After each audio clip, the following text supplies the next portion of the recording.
उत्तर प्रदेश के मेरठ से दिल दहला देने वाली वारदात सामने आई। एक महिला ने अपने प्रेमी के साथ मिलकर पति को बेरहमी से मार डाला। 7 फेरे 15 टुकड़ों में दिखाई देने लगे।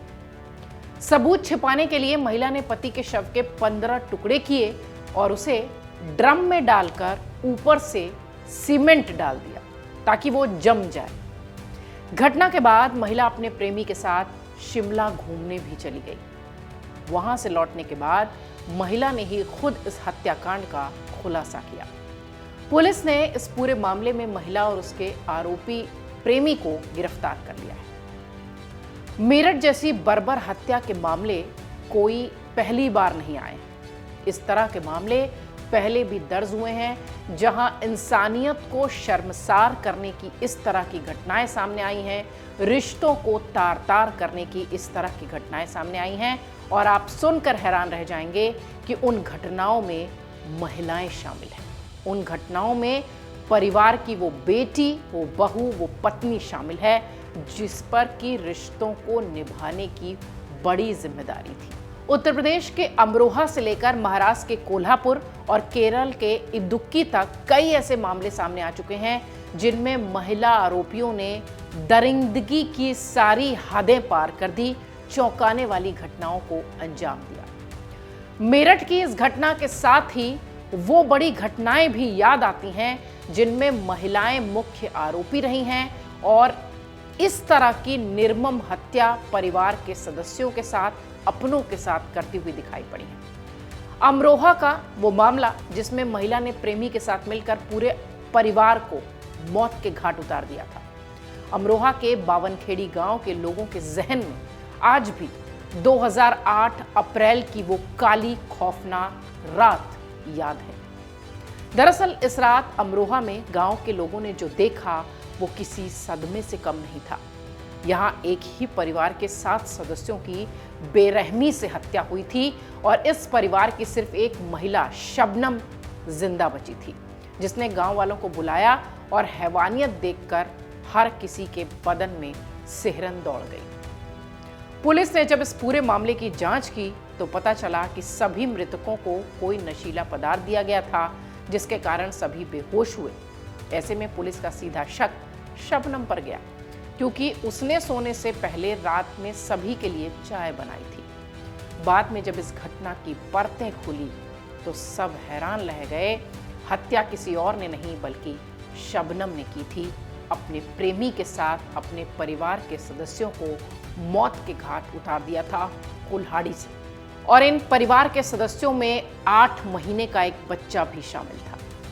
शबनम ने प्रेमी सलीम के साथ मिलकर अपने पिता मास्टर शौकत, माँ हाशमी, भाई अनीस और राशिद, भाभी अंजुम, भतीजे अर्श और फुफेरी बहन राबिया का कुल्हाड़ी से वार करके कत्ल कर दिया था। इस घटना को हो चुके हैं 17 साल, लेकिन अब यहाँ के गांव वाले अपनी बेटियों का नाम इस घटना को अंजाम देने वाली शबनम के नाम पर भी नहीं रखते हैं। शबनम और सलीम को फांसी की सजा सुनाई जा चुकी है। शबनम का डेथ वारंट जारी होना बाकी है। शबनम देश की पहली ऐसी महिला दोषी होगी जिसे फांसी दी जाएगी। ऐसा ही एक और मामला सामने आया था जिसमें अभिनेत्री ने प्रेमी के साथ मिलकर अपने दोस्त के 300 टुकड़े किए थे। आपको याद होगा नीरज ग्रोवर हत्याकांड। मुंबई स्थित एक प्रोडक्शन हाउस में काम करने वाले नीरज ग्रोवर की मई 2008 में लाश मिली। नीरज की लाश के कई टुकड़े कर दिए गए थे और उन टुकड़ों को 3 कूड़ा रखने वाले थैलों में भरकर आग लगाई गई थी। इस मामले में नीरज की महिला मित्र मारिया ने अब पुलिस के पास उसके गुमशुदा होने की शिकायत की थी। इसके बाद कई हफ्तों तक नीरज की कोई खबर नहीं मिली। पूरे शहर में पोस्टर चिपकाए गए, लेकिन पुलिस को सफलता नहीं मिली। हालांकि जब पुलिस ने अपनी जांच आगे बढ़ाई और नीरज के मोबाइल लोकेशन के जरिए उसे खोजने की कोशिश की, तब पूरा मामला खुलकर सामने आया और बाद में मारिया की बिल्डिंग के सिक्योरिटी गार्ड से पूछताछ में यह पता चला कि 7 मई 2008 की रात मारिया अपने बॉयफ्रेंड एमएल जेरोम के कुछ बैग्स साथ में ले जाते हुए उसे देखा गया था और पुलिस ने इस जानकारी के आधार पर मारिया को गिरफ्तार किया। मारिया ने गिरफ्तारी के बाद पूरे मामले को कबूला। सामने ये आया कि नीरज की हत्या मारिया के प्रेमी लेफ्टिनेंट ML जेरोम ने की थी।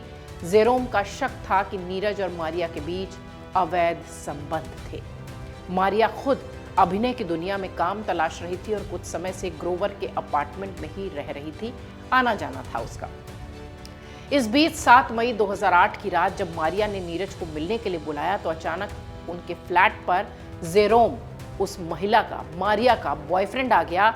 इसके बाद जेरोम ने गुस्से में आकर नीरज की हत्या कर दी। इतना ही नहीं, जेरोम और मारिया ने इस घटना के बाद जिस कमरे में लाश पड़ी थी वहीं फिजिकल रिलेशन भी बनाए। मीडिया रिपोर्ट्स के मुताबिक दोनों ने इसके बाद जुर्म को छिपाने के लिए एक शॉपिंग मॉल से पॉली बैग्स खरीदे, धारदार चाकू खरीदे। बाद में दोनों ने नीरज ग्रोवर की लाश के 300 टुकड़े कर दिए और इन्हीं पॉली बैग्स में भरकर दोनों ने इन पॉली बैग्स को एक सुनसान जगह पहुंचाने के बाद इसमें आग लगा दी। ये मामला भी महिला की उस दरिंदगी का साक्ष्य बना, या यूं कहें कि उस महिला की दरिंदगी की ही वजह से उसका दोस्त 300 टुकड़ों में मिला। अब आपको बताते हैं कि कैसे छोटी मोटी चोरी करने वाली 2 बहनें बन गईं मासूमों की सीरियल किलर।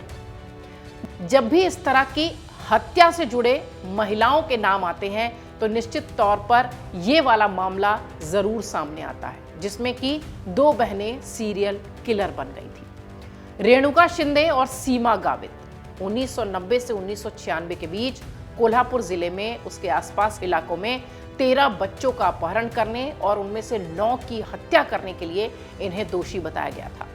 बताया गया कि बच्चों के अपहरण और हत्या में दोनों की मां अंजना बाई भी शामिल थी। हालांकि मुकदमा शुरू होने से पहले ही साल 1997 में उसकी मां की मौत हो गई। ये कहानी इतनी भी सीधी नहीं थी। हालांकि जैसे 2 लाइन में मैंने कह दिया, ये लाइन इतनी भी सीधी नहीं थी, ये कहानी इतनी भी सीधी नहीं थी। भीड़भाड़ वाले इलाकों में चोरी, चैन स्नेचिंग, पर्स छीनने की घटनाओं को अंजाम देने वाली रेणुका और सीमा देखते ही देखते सीरियल किलर बन गई। दोनों बहनें कई सालों तक अपनी मां के साथ मिलकर मासूम बच्चों की किडनैपिंग करती थीं, उनसे अपराध करवाती थीं और मकसद पूरा हो जाने के बाद उनकी बेरहमी से हत्या कर देती थी। मां बेटियों की इस तिकड़ी ने 1990 से 96 तक 35 से ज्यादा बच्चों को किडनैप किया, उनका अपहरण किया। ज्यादातर नवजात बच्चे थे, इसमें 12 साल से कम उम्र के बच्चे भी थे। इन लोगों के खिलाफ 100 से ज्यादा मामले दर्ज हुए। पकड़े जाने तक तीनों महिलाएं पुख्ता तौर पर 15 बच्चों की किडनैपिंग, 9 बच्चों की हत्या को अंजाम दे चुकी थी। इन दोनों बहनों की मां अंजनी बाई गावित की पकड़े जाने के 1 साल बाद मौत हो गई। उसके पकड़े जाने के बाद एक बड़ा खुलासा यह भी हुआ कि तीनों बच्चों के अपहरण के बाद अपना राज न खुल जाए, इस डर से ही उसकी हत्या कर दी जाती थी। ये तीनों इसीलिए जानी जाती थी। एक मौके पर तो तीनों ने 18 महीने के बच्चे की बस स्टैंड पर लोहे के रॉड पर सिर पटक पटक कर हत्या कर दी। इतना ही नहीं, इसके बाद तीनों ने वड़ा पाव खाकर पार्टी भी की। एक और चौंकाने वाले घटनाक्रम में तीनों ने 2.5 साल की बच्ची को मारकर उसका शव बैग में भरा। इसके बाद तीनों महिलाएं सिनेमा हॉल पहुंची, पूरी फिल्म देखी। लौटते समय उन्होंने उस बच्चे के शव को रास्ते में फेंक दिया। पकड़े जाने के बाद दोनों ने बच्चों के शरीर पर डिजाइनर घाव बनवाने की भी बात कबूली, यानी जिससे कि उन्हें भीख मांगने के लिए भेजा जा सके, जिससे कि उनका इस्तेमाल अपराध में किया जा सके, अपराध ही उन्हें बनाया जा सके। पकड़े जाने के बाद दोनों बहनों को साल 2001 में कोर्ट ने फांसी की सजा सुनाई थी। दोनों ने इस पूरे मामले में राष्ट्रपति के पास दया याचिका भी लगाई थी। हालांकि राष्ट्रपति ने इसे सिरे से खारिज कर दिया था। बाद में दोनों महिलाएं सजा कम करवाने के लिए बॉम्बे हाई कोर्ट पहुंची, जहां उनकी फांसी की सजा को उम्र कैद में बदल दिया गया। एक और मामला जहां पर एक महिला ने अपने रिश्तों को शर्मसार किया। एक झूठ छिपाने के लिए सास, ससुर और पति समेत 6 लोगों को मार डाला। ये मामला है केरल के कोझिकोड का। इस इलाके में जहां पर थॉमस परिवार क्षेत्र में काफी संपन्न परिवारों में जाना जाता था। 2002 का ये मामला है। इस परिवार के रॉय थॉमस की शादी जॉली जोसेफ नाम की एक महिला से हुई। जॉली घरेलू कामों में अच्छी थी, लेकिन पहले शादी के लिए पढ़ाई को लेकर बोले गए झूठ और फिर उन फर्जी डिग्रियों और नौकरियों के लिए झूठों के मायाजाल ने जॉली को चौतरफा घेरना शुरू कर दिया। अपने इन झूठ को छिपाने के लिए उसने एक एक कर सवाल पूछने वाले परिवार के हर सदस्य को फिल्मी स्टाइल में मौत के घाट उतार दिया। यहीं से शुरू हुआ मौत का खूनी खेल। 14 साल तक ये महिला परिवार के एक एक सदस्य को मौत के घाट उतारती रही। परिवार और इससे जुड़े 6 लोगों की हत्या इसने की। हत्या के लिए कोई चाकू नहीं, कोई बंदूक नहीं, बल्कि साइनाइड का इस्तेमाल हुआ, जो कि सबसे खतरनाक जहर होता है। मर्डर को छिपाने के लिए जॉली को ज्यादा मेहनत भी नहीं करनी पड़ी। उसने सभी को विश्वास में लेते हुए इन मौतों को एक प्रैक्टिकल मौत बताया, प्राकृतिक रूप से हुई मौत बताया और अंतिम संस्कार कराना भी सबको मना लिया कि इसका अंतिम संस्कार कर दिया जाए। हालांकि घटनाक्रम कुछ समय के बाद नोट में आने लगा। एक के बाद एक जॉली जोसेफ के झूठ की परतें खुलने लगी। फिर खुलासा हुआ कि उसके द्वारा ही परिवार के सभी सदस्यों को मारा गया है। जॉली जोसेफ पर जिन जिन लोगों की हत्या करने का आरोप तय हुआ, उनमें उसकी सास अन्नम्मा, ससुर टॉम थॉमस, पति रॉय थॉमस, सास के भाई मैथ्यू, पति के चचेरे भाई साजू थॉमस की 2 साल की बेटी और साजू की पत्नी सिली की मौत का मामला था।